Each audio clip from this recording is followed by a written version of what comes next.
बाबा शिव को याद करें और सदा आनंदित रहें।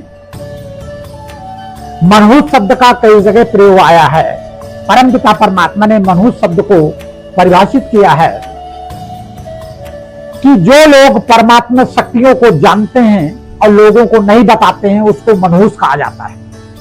जिन्होंने परमात्मा शक्तियों को ग्रहण किया है, लाभ उठाया है और वो दूसरे को नहीं बताते, उसे मनहूस कहा जाता है। मनसा वाचा कर्मणा, परमात्मा शक्तियों को प्रयोग करने वाला व्यक्ति अगर इस संसार में किसी को भी जागरूक नहीं करता उसको मनहूस कहा जाता है। देखिए, अगर आप जिस लायक हैं उस हिसाब से आप इस संसार जगत पर मदद की भावना रखें, सहयोग की भावना रखें, तो आप मनहूस नहीं है। परमात्मा ऐसे व्यक्तियों को मनहूस कर रहा है, आम समाज की तो कह रहा है, आम समाज की तो बात छोड़। आप जिस लायक हैं, आप अच्छे दो शब्दों को बोलने के लायक हैं, आप अच्छे दो शब्द बोल दीजिए, आप मनहूस नहीं कहलाएंगे। आप किसी को सुकून दे सकते हैं दो शब्दों से, आप उसको सुकून दे दीजिए, सहयोग की भावना से सुकून दे दीजिए, आप मनहूस नहीं होंगे। आप भूखे को अगर खाना खिला दें, उसको तृप्त कर दें, क्षुधा तृप्त कर दें, तो आप मनहूस नहीं होंगे। वस्त्रहीन को वस्त्र दे दें, आप मनहूस नहीं होंगे। इस कलयुग दुनिया में माया भांति भांति प्रकार से आती, उससे भी बचना है। बड़ा मुश्किल है, मनुष्यता से बचना भी बड़ा मुश्किल है।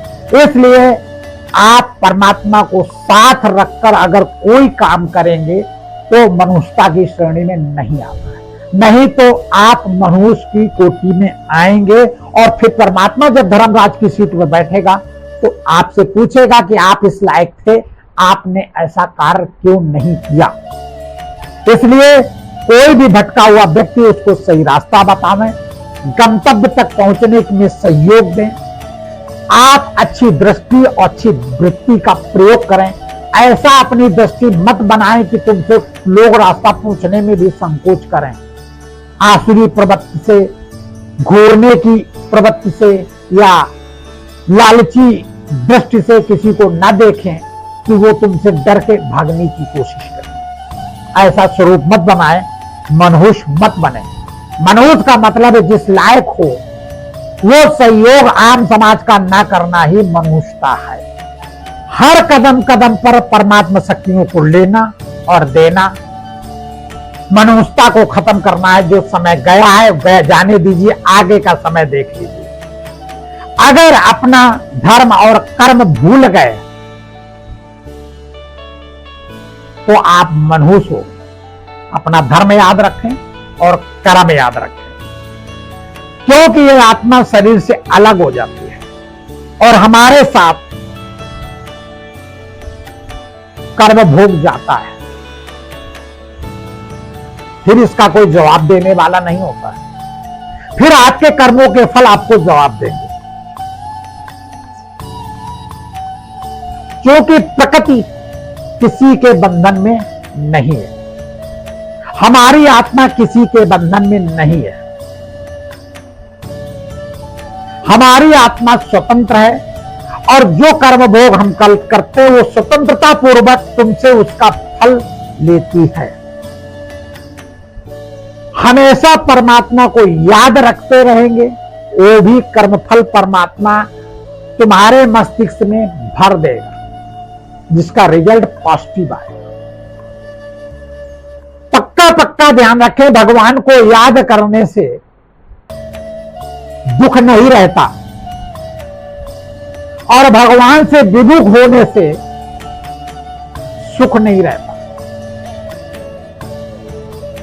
दुख से अगर दुखी हो तो मूर्खता है। दुख तो खर्चा हो रहा है और दुख अगर खर्चा हो गया तो बचेगा क्या? सुख ही तो बचेगा। इसलिए समय को काटे। परमात्मा याद में अगर किसी समस्या को काटा जाएगा वो तो फूल के समान होगा। ये मेरा व्यक्तिगत अनुभव है। तो कभी भी आप मनहूस मत बने। कोई भी पाप भगवान माफ नहीं करता। कर्म ही हमारे पापों को भस्म करते हैं। सभी कर्मों का फल हमें भोगना ही है। अब आत्मा की बात सुन पाओ तो सुनो और न सुन पाओ तो भोगो। दो ही रास्ता है।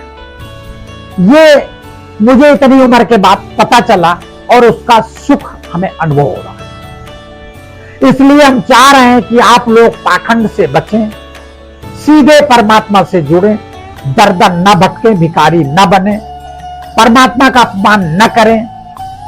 कण कण में परमात्मा नहीं है।